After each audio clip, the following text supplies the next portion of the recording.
Hello दोस्तों, modern classes में आपका स्वागत है। मैं इमरान सर आप लोगों के लिए ऑब्जेक्टिव टाइप क्वेश्चन लेकर आया हूँ एसएसटी सब्जेक्ट का। इसके पहले हम लोग यूरोप का राष्ट्रवाद एक वीडियो देखे हैं, उसको कंप्लीट करेंगे। पहले हम लोग ऑब्जेक्टिव क्वेश्चन देख लेते हैं। ये 2023 का जो एसएसटी सब्जेक्ट का जितने एग्जाम हुए हैं स्कूल में, उसका सॉल्यूशन हम लेके आए हैं। इसके बाद एक वीडियो और हम लेके आएंगे जो एग्जाम सेंटअप एग्जाम होता है, वो हो गया है, उसका सॉल्यूशन लेके आएंगे। इसके बाद एक लास्ट वीडियो होगा जो 2024 का जो बोर्ड एग्जाम होगा, वो बोर्ड एग्जाम के लिए बहुत ही इंपॉर्टेंट होगा। तो हम लोग अभी आज शुरू करते हैं ऑब्जेक्टिव टाइप एसएसटी सब्जेक्ट का। क्वेश्चन नंबर पहला है, बोल्शेविक क्रांति। बोल्शेविक क्रांति ये हम पढ़ाए भी हैं अपने क्लास में। बोल्शेविक क्रांति कब हुई?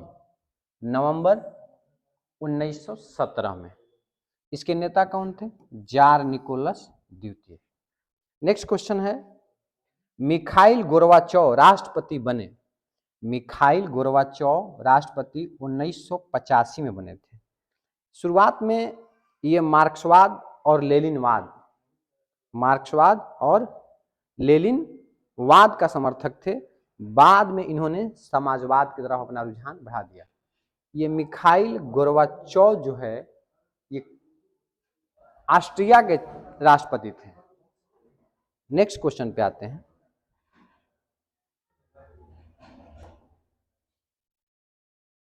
नेक्स्ट क्वेश्चन है, शीत युद्ध, इसी को वैचारिक युद्ध भी कहते हैं, किसके बीच हुआ था या हुआ था? शीत युद्ध या वैचारिक युद्ध? ये रूस और अमेरिका के बीच हुआ युद्ध था। रूस और अमेरिका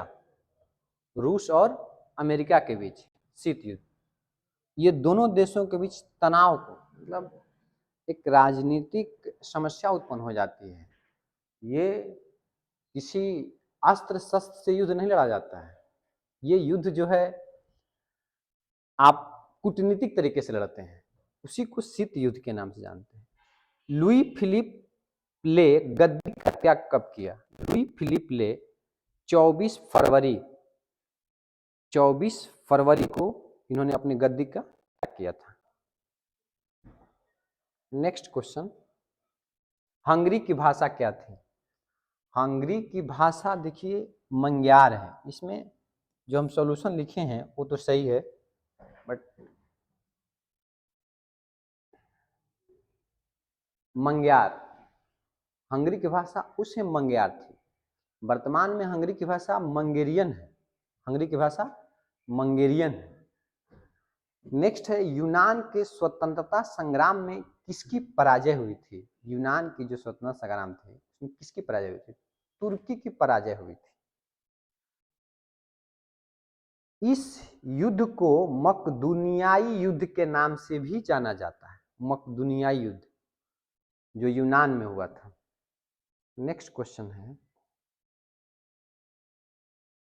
एक्ट ऑफ यूनियन किस वर्ष पारित हुआ? एक्ट ऑफ यूनियन ये 1709 ईस्वी में पारित हुआ। इसे ही विलय का अधिनियम कहते हैं। क्या कहते हैं? विलय का अधिनियम। जब 1707 ईस्वी में इंग्लैंड और स्कॉटलैंड, उस समय तक 1707 ईस्वी तक इंग्लैंड और स्कॉटलैंड अलग अलग हुआ करते थे, लेकिन 1709 ईस्वी में एक एक्ट पारित हुआ, एक्ट ऑफ यूनियन के नाम से। उसमें स्कॉटलैंड और इंग्लैंड दोनों क्या हुए? मिल गए 1709 में। नेक्स्ट, 1830 ईस्वी की क्रांति के बाद फ्रांस में किस प्रकार का शासन स्थापित हुआ? 1830 ईस्वी में। उसके बाद ये निरंकुश राजतंत्र। 1830 ईस्वी के बाद निरंकुश राजतंत्र की स्थापना। नेक्स्ट है, नेपोलियन ने जर्मनी में किस संघ की स्थापना की? ये राइन संघ थी, राइन संघ। नेपोलियन ने जर्मनी में राइन संघ की स्थापना की।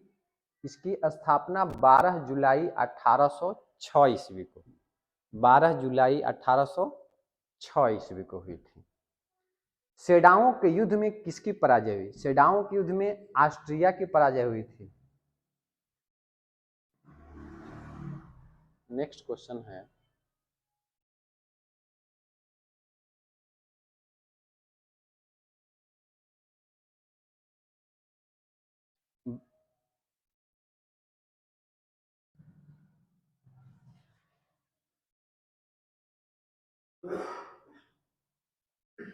भारत की राष्ट्रीय पक्षी, भारत की राष्ट्रीय पक्षी, ये तो सबको पता है, मयूर है, मोर है। भारत के राष्ट्रीय पक्षी क्या है? मयूर है। चरखा संबंध किस देश के हैं? चरखा, चरखा का संबंध, चरखा का संबंध भारत से है।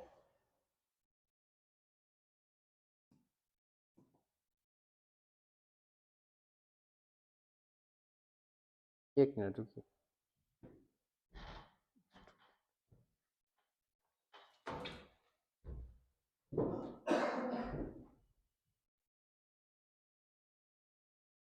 हाँ, चलिए कंटिन्यू करते हैं। बिहार में, बिहार और झारखंड में, बिहार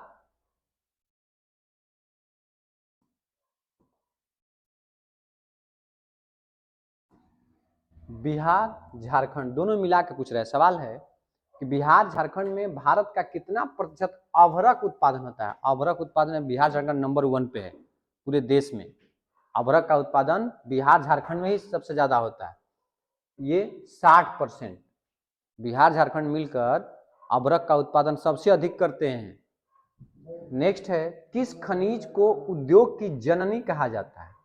लोहा खनिज की जननी है। देखिए, लोहा से ही सब कुछ है। अगर कोई भी उद्योग लगाना है, कोई भी उद्योग लगाना है तो उसके लिए मशीन, कल पुर्जा चाहिए कि नहीं चाहिए? अब मशीन कल पुर्जा है तो मशीन बनाने के लोहा, बिना लोहा के पार्ट्स का कोई मशीन नहीं बनेगा। इसीलिए इसकी किसी भी उद्योग की जननी कहा जाता है। किसे? लोहा, लोहा को। नेक्स्ट है, 1 टन इस्पात बनाने में कितना मैग्नीज का इस्तेमाल किया जाता है? 10 किलोग्राम। 1 टन 10 किलोग्राम मैग्नीज का इस्तेमाल किया जाता है इस्पात, स्टील बनाने में। देश में तांबा का कुल भंडार कितना है? देश में तांबा का कुल भंडार लगभग 120 करोड़ टन है। नेक्स्ट है, वाजेर का सबसे बड़ा उत्पादक राज्य?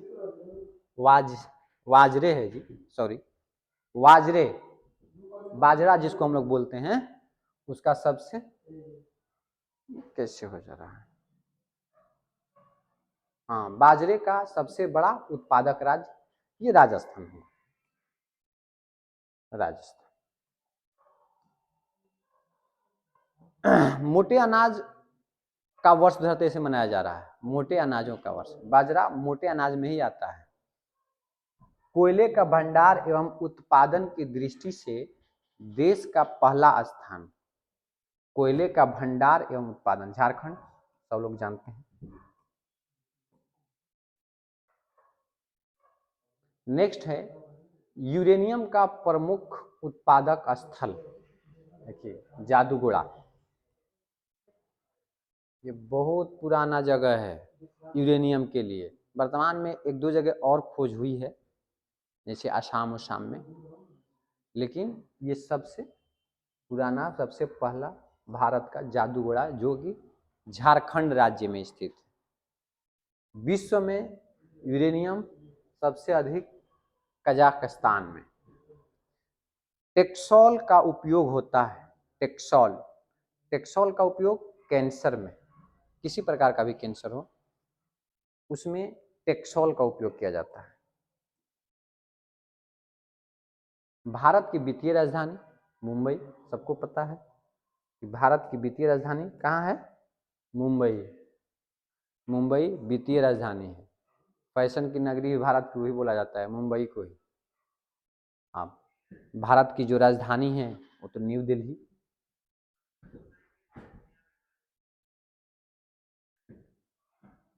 किस देश को सामाजिक विभेद के कारण विखंडन का सामना करना पड़ा? सामाजिक विभेद के कारण यूगोस्लाविया। यूगोस्लाविया। नेक्स्ट क्वेश्चन है, रंगभेद की नीति के विरुद्ध आवाज उठाने वाले कौन थे? देखिए इसमें जितने हैं, अब्राहम लिंकन हुए, जॉर्ज डब्ल्यू बुश हुए, चाहे जॉर्ज वाशिंगटन हुए, ये लगभग सभी ने कुछ ना कुछ किया है। ये सभी लोगों ने रंगभेद की नीति के विरुद्ध कुछ ना कुछ किया, लेकिन सबसे पहले ये मार्टिन लूथर किंग ने रंगभेद के विरुद्ध आवाज उठाई थी, रंगभेद की नीति के विरुद्ध आवाज उठाई थी। एक और बड़ा नाम आता है जो साउथ अफ्रीका के राष्ट्रपति रहे, नेल्सन मंडेला। नेल्सन मंडेला ने बहुत विरोध किया था। नेक्स्ट पॉइंट है, सामाजिक विभेद का मूल कारण। सामाजिक विभेद, समाज में जो विभेद का कारण है, हम लोग एक दूसरे से बटा हुआ है समाज, वो मेन उसका है जन्म। मेन जड़ क्या है? जन्म है। अब मान लीजिए कोई नीच कुल में पैदा हो गया, कोई उच्च कुल में पैदा हो गया। अब नीच उच्च कुल हम ही लोगों ने बनाया। भविष्य में धीरे धीरे इसको कम होते देख रहे हैं हम लोग, लेकिन सामाजिक विभेद तो अभी भी देखने को मिलता है। वो सबसे बड़ा कारण है उसका जन्म। प्रोटेस्टेंट और कैथोलिक के संघर्ष के लिए कौन सा देश जाना जाता है? ये उत्तरी आयरलैंड है। यहाँ पे संघर्ष बहुत भीषण हुई थी। प्रोटेस्टेंट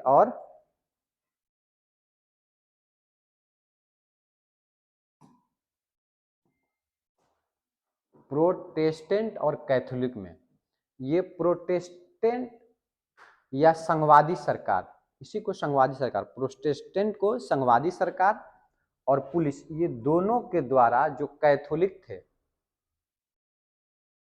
कैथोलिक वो अल्पसंख्यक वर्ग के थे, मतलब उनकी संख्याएं क्या थी? कम थी। जो अल्पसंख्यक वर्ग के थे वो उनकी संख्याएं कम थी। उनके खिलाफ जबरदस्त संघर्ष हुआ था, उसमें बहुत लोगों की जानें भी गई थी। ये उत्तरी आयरलैंड में हुआ था। नेक्स्ट है, प्राचीन काल में जाति प्रथा का आधार। प्राचीन काल में जाति प्रथा का आधार कर्म था। अगर मान लीजिए कोई लोहार का बेटा अगर मंत्र पढ़ने का काम करता है तो वो लोहार नहीं कहलाता था, वो पंडित कहलाता था। अगर लोहार का बेटा मान लीजिए मंत्र पढ़ने का काम कर रहा है तो वो लोहार नहीं कहलाएगा, वो क्या कहलाएगा? वो पंडित कहलाएगा। मान लीजिए पंडित का बेटा है, अगर वो बढ़ई का काम कर रहा है तो पंडित का बेटा पंडित नहीं, वो जो काम कर रहा है बढ़ई का अगर काम करने लगा तो वो बढ़ई कहलाने लगता था। इसीलिए प्राचीन काल में जो जाति प्रथा थी वो कर्म पे आधारित थी। नेक्स्ट, राष्ट्रीय महिला आयोग अधिनियम किस वर्ष बना? राष्ट्रीय महिला आयोग अधिनियम 30 अगस्त 1990 को, 30 अगस्त 1990 को बना। नेक्स्ट है, वर्ष 1911 की जनगणना में 1000 पुरुषों पर महिलाओं की कितनी संख्या है? ये 954 था। ऑप्शन में 953 है, ऑप्शन 953 ही। नेक्स्ट, श्रीलंका की शासन व्यवस्था में हर स्तर पर किस समुदाय की भागीदारी प्राप्त है? ये सिंहली, सबसे अधिक वहाँ की जाति सिंहली ही है। सिंहली और ये भारतवंशी जो तमिल हैं उन लोगों को जबरदस्त झगड़ा भी देखने को कभी कभी मिलता है, बहुत ज़्यादा परेशानी हो जाती है। जो तमिल क्षेत्र से लोग गए हुए हैं वहाँ, तो वहाँ सबसे ज़्यादा हर स्तर पर भागीदारी सिंहली को मिलती है, देखने को मिलती है। निम्न में से कौन अर्थव्यवस्था के प्राथमिक क्षेत्र में आता है? ये सब तो हम पढ़ा दिए हैं। प्राथमिक क्षेत्र में कृषि प्राथमिक क्षेत्र, औद्योगिक इंडस्ट्री द्वितीयक क्षेत्र, और सेवा क्षेत्र तृतीयक में। मतलब पहला, दूसरा और तीसरा। सर्विस सेक्टर तृतीयक क्षेत्र में आता है।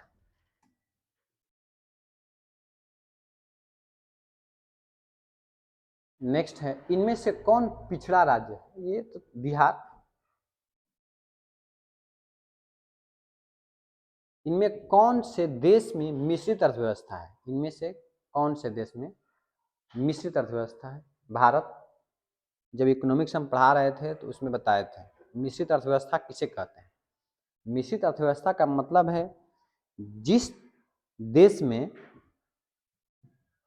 मतलब निजीकरण और सरकार दोनों की भागीदारी हो, मतलब प्राइवेट सेक्टर की और पब्लिक सेक्टर की दोनों की भागीदारी हो, उस अर्थव्यवस्था को क्या कहते हैं?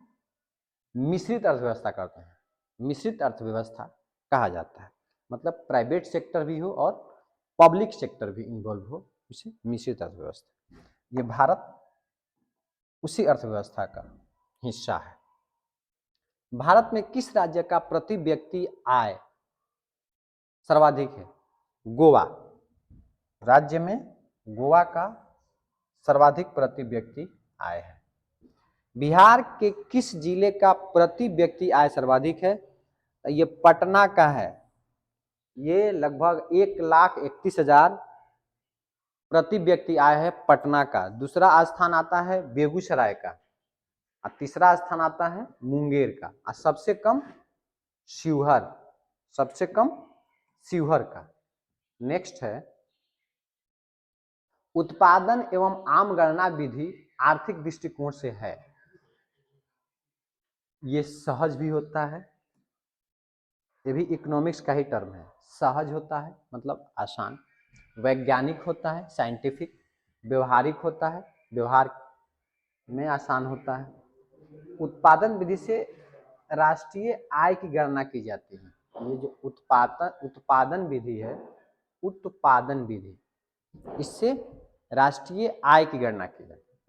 नेक्स्ट है, सन 2008-9 के अनुसार भारत की औसत प्रति व्यक्ति आय 2008-9 का 2008-9 में 25,494 रुपया था।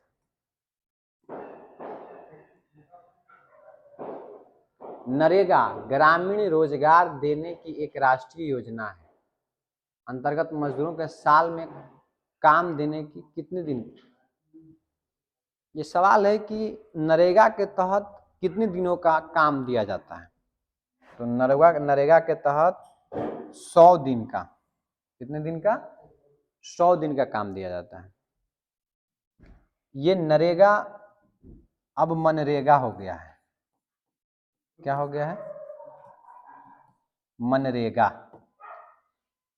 महात्मा Gandhi national rural employment guarantee scheme है ये मनरेगा। सुनामी का प्रमुख कारण समुद्र में भूकंप आना। जब समुद्र में भूकंप आते हैं, समुद्र में हलचलें होती हैं, सुनामी का रूप ले लेता है।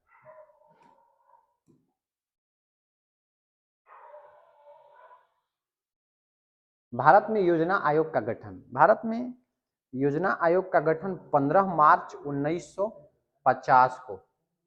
भारत में योजना आयोग का गठन 15 मार्च 1950 को हुआ था, जो मोदी सरकार ने इसे चेंज करके 1 जनवरी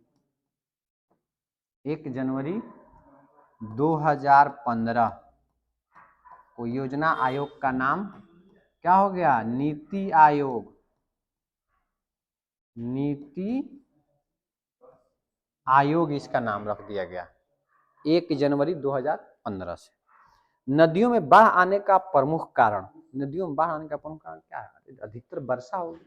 जब अधिकतर वर्षा होगी तो नदी जलमग्न हो जाएगा, बाढ़ की स्थिति बन जाती है। नेक्स्ट क्वेश्चन है, डालमा वन्य जीव अभ्यारण्य। डालमा झारखंड में है। डालमा वन्य जीव अभ्यारण्य कहाँ है? झारखंड में। निम्न में से किस प्रकार के कोयले में कार्बन की मात्रा न्यूनतम होती है? कार्बन की मात्रा न्यूनतम पीट कोयला में होती है। इसमें पीट कोयले में होती है।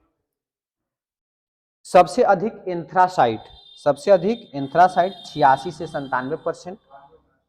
एंथ्रासाइट के बाद बिटुमिन 45 से 86%, उसके बाद सब बिटुमिन 35 से 45%, और सबसे उसके बाद पीट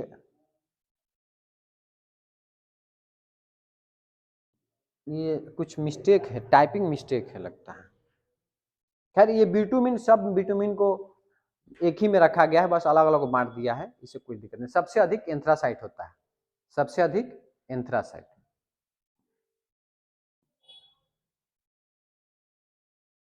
प्राकृतिक गैस किस खनिज के साथ पाई जाती है? प्राकृतिक गैस पेट्रोलियम के साथ पाई जाती है, पेट्रोलियम। ऑपरेशन फ्लड का संबंध, ऑपरेशन फ्लड, ऑपरेशन फ्लड का संबंध किससे है? श्वेत क्रांति से है। हरित क्रांति कृषि से संबंधित है, हरित क्रांति कृषि से संबंधित है। पीली क्रांति ये तिलहन से संबंधित है। नेक्स्ट, निम्न में से क्या नगदी फसल है?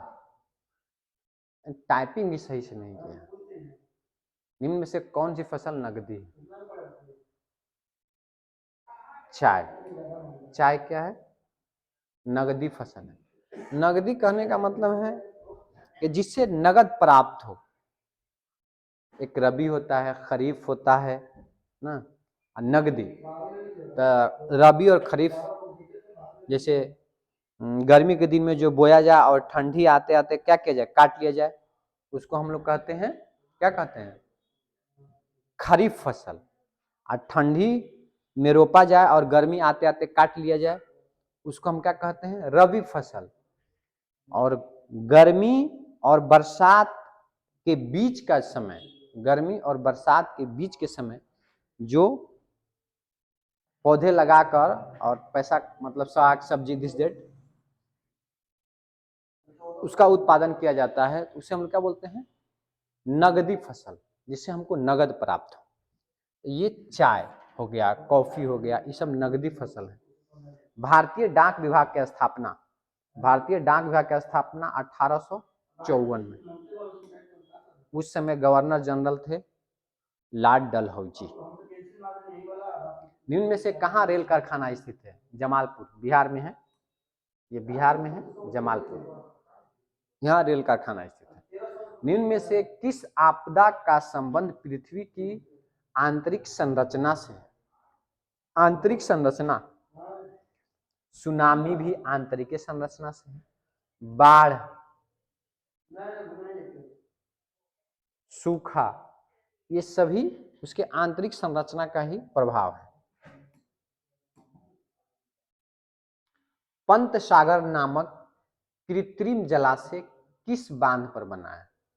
पंत सागर, रिहंद बांध, ये रिहंद नदी पे है।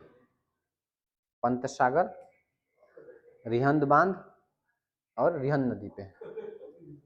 नेक्स्ट है, किस नदी को बिहार का शोक कहा जाता है? ये सबको पता है, कोसी, पढ़ाए भी हम।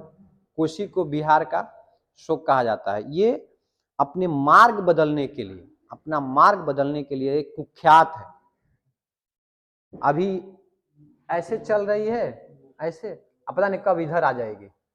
ऐसे वहां की मिट्टी ऐसी है कि इतना जल्दी कटाव होता है कि रातों रात वो अपना मार्ग बदल लेती है, और बहुत से जान माल का तहस नहस भी देखने को मिलता है। इसीलिए इसे बिहार का शोक कहा जाता है। दामोदर पश्चिम बंगाल की शोक है। नेक्स्ट, निम्न में से किस विषय को संघ सूची में रखा गया है?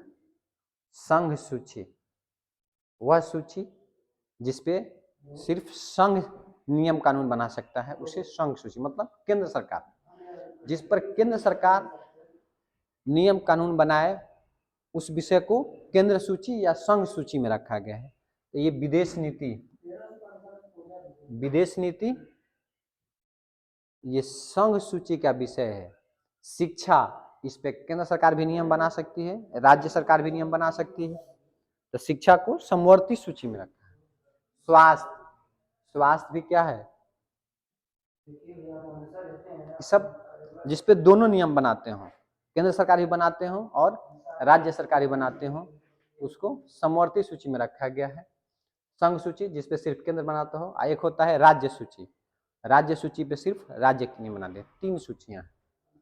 नाइजीरिया में संघीय व्यवस्था की स्थापना, ये गड़बड़ है, टाइपिंग एरर है। नाइजीरिया में संघीय व्यवस्था की स्थापना कब हुई थी? ये 1963 में हुआ था। नेक्स्ट है, बिहार में सर्वप्रथम नगर निगम कहाँ स्थापित हुआ? बिहार में सबसे पहले नगर निगम पटना में बना था।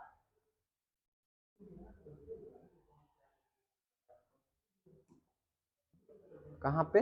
पटना में। नेक्स्ट, सूचना के अधिकार आंदोलन की शुरुआत किस राज्य से हुई थी? सूचना के अधिकार आंदोलन, ये राजस्थान, राजस्थान में एक आंदोलन हुआ था 1990 में, मतलब 1990 के आसपास।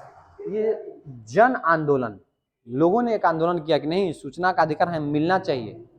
राजस्थान जबरदस्ती आंदोलन हुआ था, उसी के तहत सबसे पहले राजस्थान, उसके बाद धीरे धीरे पूरे देश में इसके लिए लोग ने जागरूकता फैलाई और सूचना का अधिकार सरकार को देना पड़ा। नेक्स्ट है, भारत में आपातकाल कब लगाया गया? देखिए, भारत में आपातकाल 1975, पूरे देश में 25 जून, जन लिखा है, 25 जून से 21 मार्च 1977 तक। उस समय प्रधानमंत्री इंदिरा गांधी थे। इंदिरा गांधी के विरोध में पूरे देश में जन आंदोलन शुरू हो गया था और उस समय एक बहुत प्रखर नेता के रूप में जाने जाते हैं जयप्रकाश नारायण, जेपी। यह आंदोलन जेपी आंदोलन के नाम से भी जाना जाता है पूरे देश में। इसी से, इस आंदोलन से डर कर ही इंदिरा गांधी सरकार ने 25 जून 1975 को आपातकाल की घोषणा कर दी। उस समय राष्ट्रपति थे फखरुद्दीन अली अहमद। निम्न में से कौन पंचायत की व्यवस्थापिका है? पंचायत की व्यवस्थापिका पंचायत समिति को कहा जाता है। नेक्स्ट, संविधान की 8वीं अनुसूची में निम्न में से किस भाषा को शामिल नहीं किया गया है? भोजपुरी, भोजपुरी भाषा को शामिल नहीं किया। भोजपुरी को भी अब लोग बोल रहे हैं कि नहीं, अब भोजपुरी को भी क्या किया जाए, मतलब 8वीं अनुसूची में शामिल किया जाए। पहले जो भोजपुरी था, गाना वाना भी ठीक ठाक आता था, लेकिन इतना ना फुहरपन हो गया भोजपुरी में कि बड़ा मुश्किल हो जाता है उसको सुनना भी, इतना ओपनली सही नहीं। आप समस्या ये है कि इतना ओपन होने का मतलब है कि लोग, डिमांड है तभी तो गा भी रहा है लोग, आप सुनना छोड़ दीजिए, चले गए नहीं। लेकिन नेक्स्ट है, नरोत्तम सिहानुक किस देश के शासक हैं? नरोत्तम सिहानुक कंबोडिया के, नरोत्तम सिहानुक कंबोडिया के शासक थे। नेक्स्ट, बोल्शेविक क्रांति का नेतृत्व लेनिन, ये लेनिन ने किया था। नेक्स्ट, वियना सम्मेलन की मेजबानी किसने की थी? वियना सम्मेलन मेटरनिख, वहां के वो चांसलर थे, वियना के वो चांसलर थे।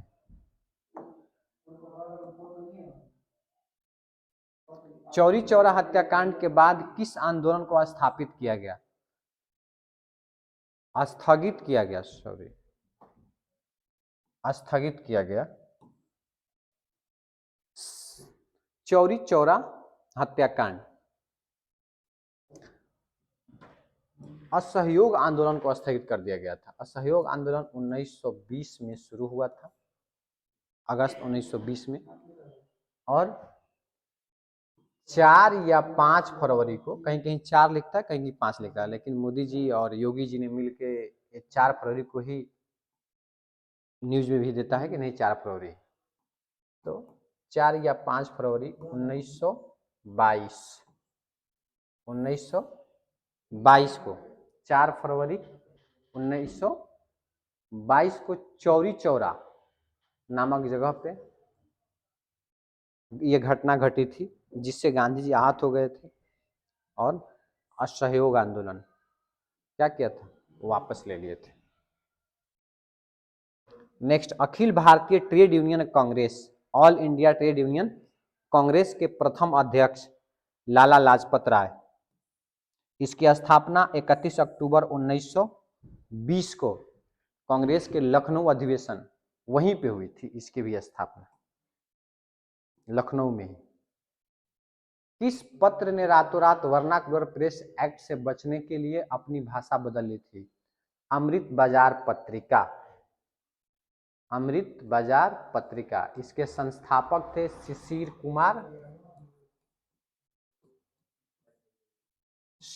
कुमार घोष। अमृत बाजार पत्रिका ये देसी भाषा समाचार पत्र थे, लेकिन वर्नाक्युलर प्रेस एक्ट जब लॉर्ड लिट्टन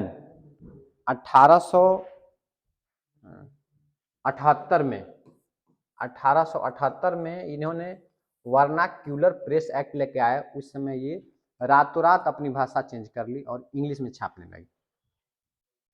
नेक्स्ट है सेफ्टी लैंप का आविष्कार, ये हम्फ्री डेवी ने किया था। सेफ्टी लैंप का आविष्कार हम्फ्री डेवी। कृषि तथा ग्रामीण विकास के लिए पुनर्वित्त प्रदान करने वाली शीर्ष संस्था, मतलब लोन देने वाली ये कृषि के लिए नाबार्ड है। नाबार्ड। इसकी स्थापना 22 जुलाई 1982 को हुई थी। नेक्स्ट, निम्न में से किस क्षेत्र का योगदान भारत के सकल घरेलू उत्पाद में सर्वाधिक है? यह सर्विस सेक्टर, सेवा क्षेत्र, लगभग 60%। नेक्स्ट, विश्व व्यापार संगठन की स्थापना 15 जनवरी 1995। 15 जनवरी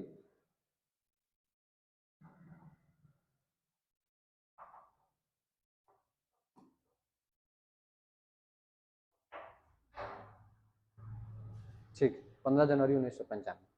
खाद्य पदार्थों की गुणवत्ता मापने के लिए किस मानक चिन्ह का प्रयोग किया जाता है?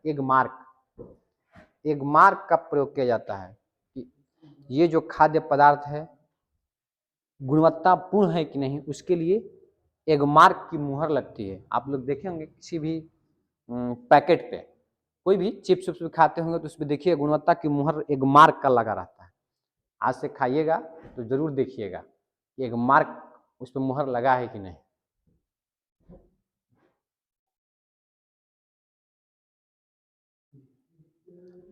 भारत की पहली मानव विकास रिपोर्ट कब जारी की गई थी? भारत की पहली मानव विकास रिपोर्ट अप्रैल 2002 में। देखिए, मानव विकास report human development index HDI, ये तो 1990 में स्टार्ट हुआ था, लेकिन भारत में ये पहली बार योजना आयोग द्वारा अप्रैल 2002 से प्रकाशित कर। भारत में सिक्के कौन जारी करता है? भारत में सिक्का RBI के द्वारा ढाले जाते हैं। 4 सिक्के ढालने के लिए टकसॉल बनाया गया है। भारत में 4 टकसॉल हैं सिक्के ढालने के लिए। मुंबई में, हैदराबाद, कोलकाता और नोएडा, ये 4 जगह हैं सिक्के ढालने के लिए। टकसाल। नेक्स्ट है सुलभ समाचार का प्रकाशन किसने किया था? सुलभ समाचार केशव चंद्र सेन। ये 16 नवंबर 1870 में शुरू हुआ था कोलकाता से। सर्वप्रथम भारत में सूती कपड़े की मिल कहाँ स्थापित की गई थी? सूती कपड़ा बंबई में। ये 22 फरवरी 1854 ईस्वी को बॉम्बे, नाम था स्पिनिंग एंड वीविंग मिल। ये जो कपड़ा का मिल था इसका नाम था स्पिनिंग एंड वीविंग मिल।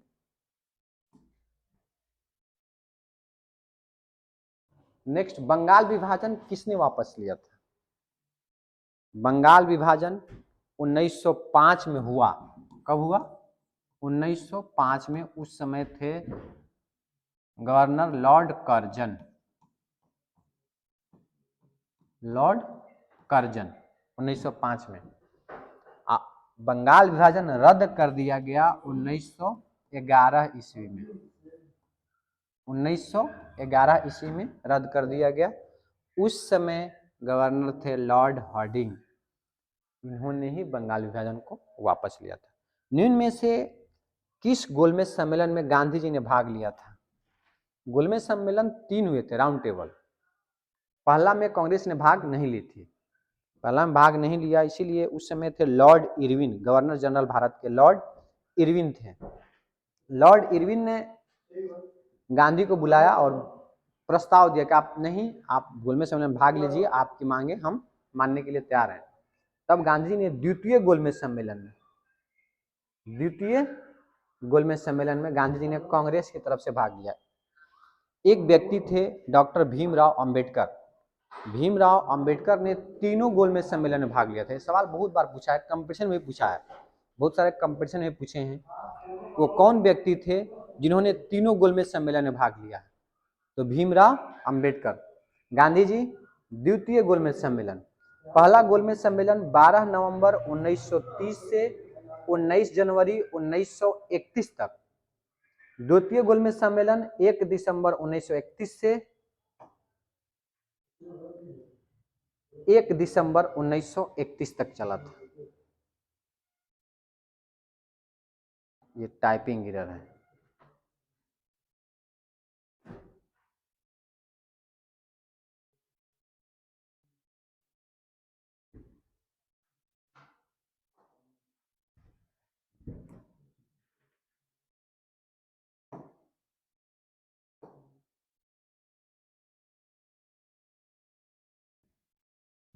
एक मिनट। अरे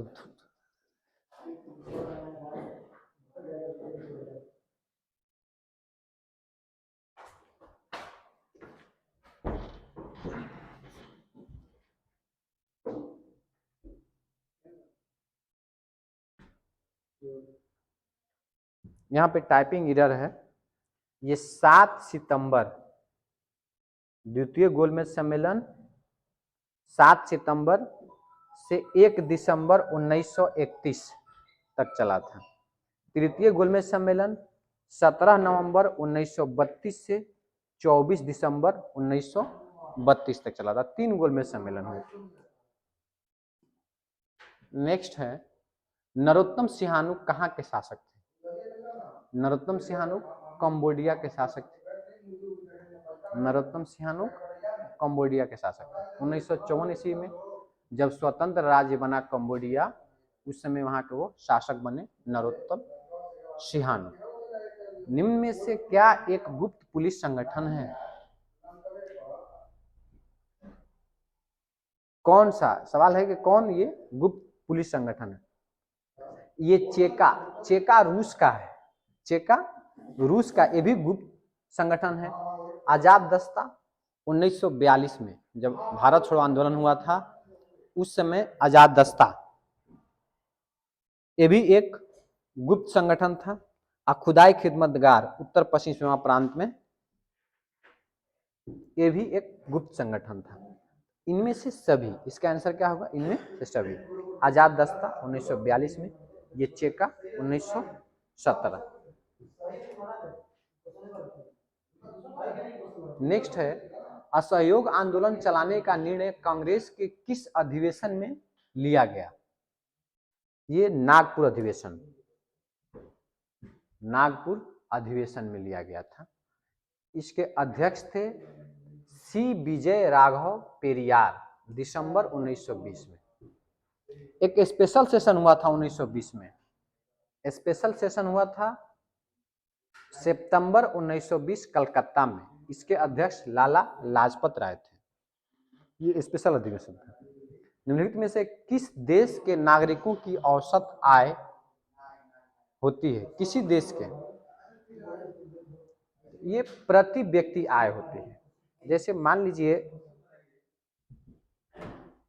जितनी आय है देश की कुल आय अब बटा में देश की कुल जनसंख्या, कुल जनसंख्या यही होता है प्रति व्यक्ति आय।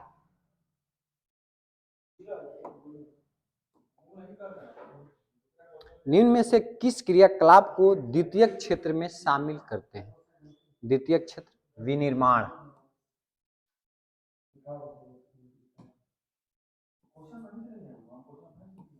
विनिर्माण द्वितीयक क्षेत्र में आता है, कृषि प्रथम क्षेत्र में, पशुपालन प्रथम क्षेत्र में, संचार, संचार क्या है? सेवा दे रहा है। नेक्स्ट, भारत में नई आर्थिक नीति कब लागू की गई थी? भारत में नई आर्थिक नीति 1951 में। इसी समय LPG, liberalisation, privatisation, globalisation, liberalisation,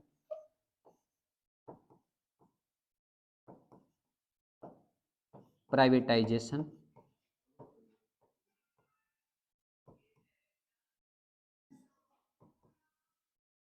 privatisation और ग्लोबलाइजेशन।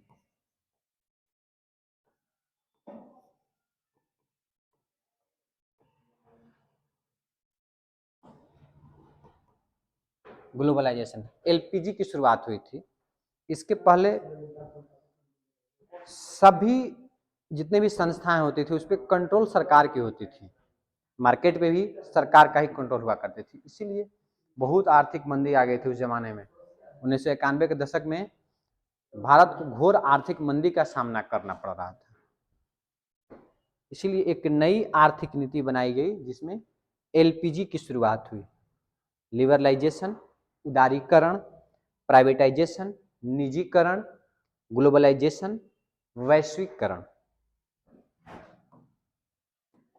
नेक्स्ट है, निम्नलिखित में से क्या वाणिज्यिक बैंकों का एजेंसी कार्य नहीं है? एजेंसी कार्य नहीं है। बीमे की किस्त का भुगतान, बीमे की किस्त का भुगतान जो है ये वाणिज्यिक बैंकों का कार्य नहीं है। बाकी लाभांश का संकलन, लॉकर की सुविधा, प्रतिभूतियों का क्रय विक्रय, ये सब वाणिज्यिक बैंक का क्या है? काम है। ये वाणिज्यिक बैंक का काम हम इकोनॉमिक्स क्लास में भी बताए हैं आप लोगों को। अल्पकालीन ऋणों का लेन देन कहाँ होता है? देखिए ये भी बताए हैं। मुद्रा बाजार,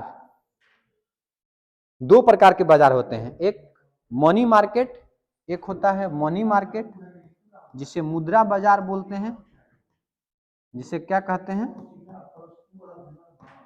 मुद्रा बाजार। एक होता है कैपिटल मार्केट, कैपिटल मार्केट, पूंजी बाजार। मनी मार्केट जो मुद्रा बाजार है, मुद्रा बाजार में अल्पकालीन एवं मध्यमकालीन ऋणों का लेन देन होता है। लेकिन कैपिटल मार्केट में, कैपिटल मार्केट में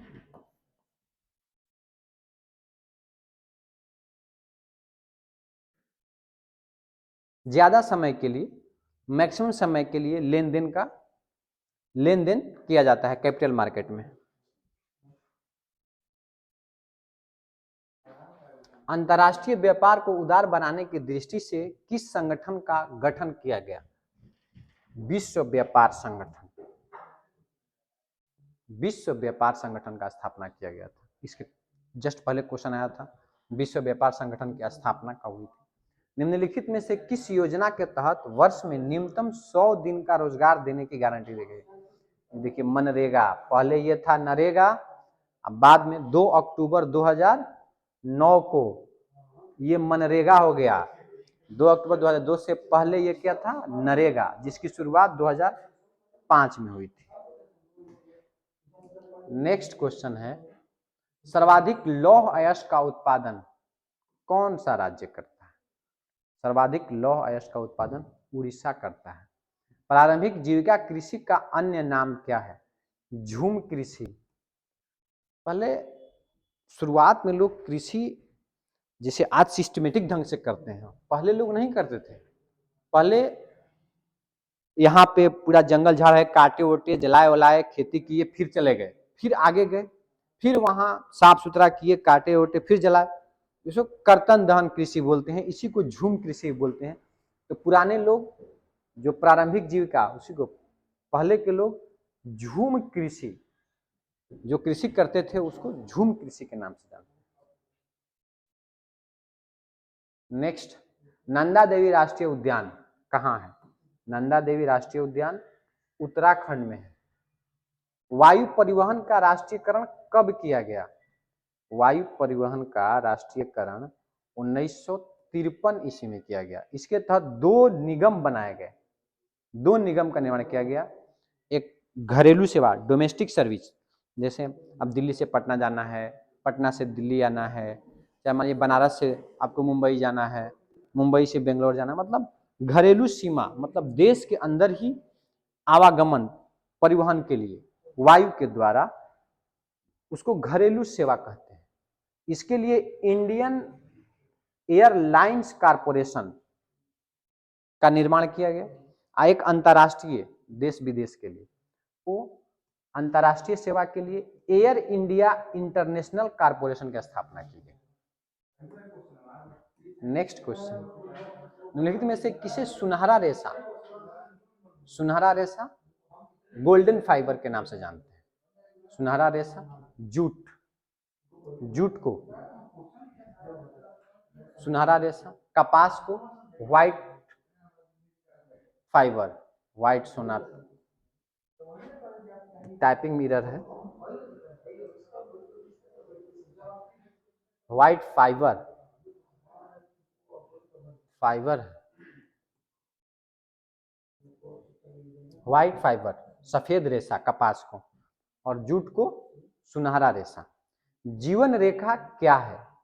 जीवन रेखा एक रेलगाड़ी है जिसको रेल हॉस्पिटल, उसमें पूरे हॉस्पिटल की सुविधा है। यह एक हॉस्पिटल ट्रेन है। इसकी शुरुआत 16 जुलाई 1991 में हुई थी।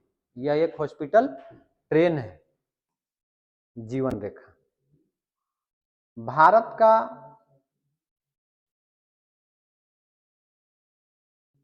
भारत का पहला परमाणु ऊर्जा केंद्र तारापुर, कहाँ? तारापुर। नेक्स्ट, गुजरात का कच्छ प्रदेश किस भूकंप जोन में आता है? गुजरात का कच्छ प्रदेश जोन 5 में आता है। जब हम लोग ज्योग्राफी पढ़ेंगे तो ज्योग्राफी में भूकंप, भारत को 5 भूकंप जोन में बांटा गया है। उसको जैसे 1 जोन में कौन आता है, 2 में कौन आता है, 3 में कौन आता है, 4 में कौन आता है। ये बहुत ही खतरनाक जोन है, 5 बहुत ही खतरनाक जोन में आता है। इसमें उत्तराखंड का कुछ हिस्सा आता है, पूर्वोत्तर, और पूर्वोत्तर के अधिकतर राज्य इसमें शामिल है। नेक्स्ट, नागार्जुन सागर परियोजना किस नदी पर बनी? नागार्जुन सागर परियोजना कृष्णा नदी पे बनी है।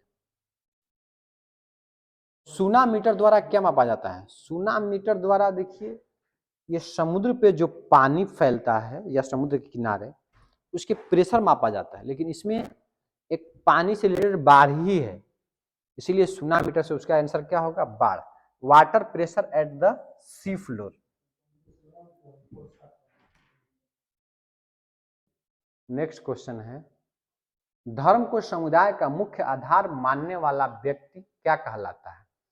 ये सांप्रदायिक, क्या कहलाता है? सांप्रदायिक। नहीं बोलता आदमी बहुत सांप्रदायिक आदमी है, तो मतलब ज्यादातर धर्म को त्वज्या देने वाला।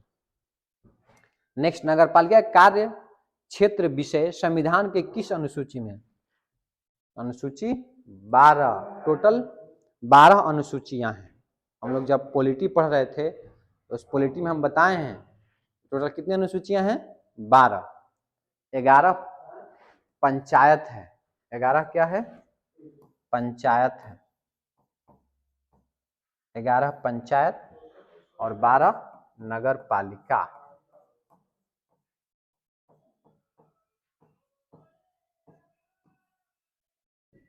नेक्स्ट है, किसी राज्य के राज्यपाल की नियुक्ति कौन करता है? राष्ट्रपति। किसी भी राज्य के राज्यपाल की नियुक्ति राष्ट्रपति करेंगे। लोक जनशक्ति पार्टी का गठन किसने किया था? ये रामविलास पासवान जी थे, जो अब इस दुनिया में नहीं है। लोक जनशक्ति पार्टी का स्थापना किया था। ये मुलायम सिंह सपा, नाम सुने होंगे आप लोग, समाजवादी पार्टी। शरद यादव जदयू से संबंध रखते हैं, ये भी नहीं है, बाद में पार्टी छोड़ दिए थे, ये जदयू के नेता थे। कांशीराम बसपा, नाम सुने होंगे मायावती का, बसपा।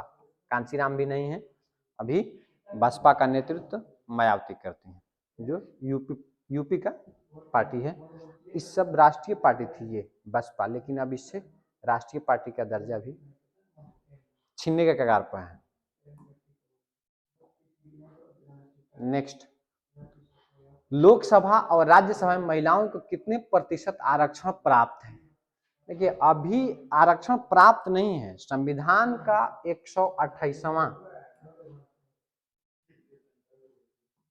128वां संविधान संशोधन लोकसभा और राज्यसभा में पारित हो गया है। लोकसभा और राज्यसभा में पारित हो गया है, ये कानूनी बन गया है, लेकिन ये राज्यसभा के लिए नहीं है, लोकसभा के लिए है। लोकसभा के लिए, और जब ये पारित होगा, जब देश में और भी पूरे देश के विधानसभा में पारित होगा, तो ये विधानसभा में, लोकसभा और विधानसभाओं के लिए ये सीट 33% आरक्षण दिए जाने की प्रावधान 128वां संविधान संशोधन में रखा गया है। अभी वर्तमान में ये लागू नहीं है, इसलिए आंसर इसका इनमें से कोई नहीं होगा, क्योंकि ये अभी लागू नहीं है। अधिनियम बन गया है लेकिन लागू नहीं किया गया। भारत में किस प्रकार की दलीय व्यवस्था है? भारत में बहुदलीय व्यवस्था है। जहां पे एक दल हो, एक दलीय व्यवस्था। जहां पे दो दल हो, द्विदलीय व्यवस्था। और जहां पे दो दल से अधिक दल हो तो बहुदलीय व्यवस्था। भारत में कांग्रेस है, बीजेपी, भारतीय जनता पार्टी है, सपा है, बसपा है, जदयू है, आरजेडी है, सब लोग चुनाव लड़ता है। राज्य में, देश में लोकसभा का, विधानसभा का चुनाव सब लड़ते हैं, इसीलिए भारत में बहुदलीय व्यवस्था है। इसी के साथ आपका ये 100 क्वेश्चन हुआ समाप्त। इस क्वेश्चन को देख लीजिए, इसके बाद एक और सेट लेके हम आएंगे, जो प्रीवियस ईयर क्वेश्चन ही लेके आएंगे, जो पहले का एग्जाम हो चुका है। और ये करने के बाद एक लास्ट स्लॉट आएगा, जो 2024 के लिए 100 क्वेश्चन का ही होगा। 80 क्वेश्चन ही पूछता है आपको, 80 क्वेश्चन में 40 आपको बनाना रहता है, तो 100 क्वेश्चन का ही स्लॉट होगा। वो बहुत ही इंपॉर्टेंट स्लॉट होगा, जो 100 क्वेश्चन का सेट नेक्स्ट वीडियो में लेके आएंगे। उसको मतलब लगभग 4 या 5 वीडियो हम देंगे ऑब्जेक्टिव का, उतना देख लीजिएगा, उससे बाहर नहीं जाएगा। उतना में आपका 40 नंबर सिक्योर है। और मार्क्स 10th क्लास का उठाने के लिए सबसे बड़ा रोल ऑब्जेक्टिव क्वेश्चन का है। आप 40 में 40 मार दिए, उसमें 1 नंबर कटने के चांस नहीं रहते। अब सब्जेक्टिव 5 नंबर का पूरा फुल लिखेगा तब ना मिलेगा जी, 4 नंबर, 4.5 नंबर ऐसे मिलता है, लेकिन इसमें 40 में 40 कंफर्म कर दीजिए।